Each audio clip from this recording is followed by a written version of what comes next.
onalarning onasisan. Kim farzandini yomon ko'rar, insofini tilab bergin dunyo.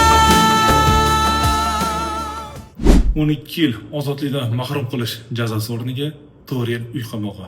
Navbatdagi Toshkent viloyatidagi sudimiz o'z nihosiga yetdi. Jinoyat kodeksining 273-moddasi 5-qism bilan ayblanib, sud jarayonlari olib borilganda advokatimiz tomonidan amalga oshirilgan sa'y-harakatlar, vajlar, dalillar taqdim etilib, holatga adolatli, xolisona baho berib olib borish natijasida sudimiz tomonidan 4 yil uy qamog'i berildi.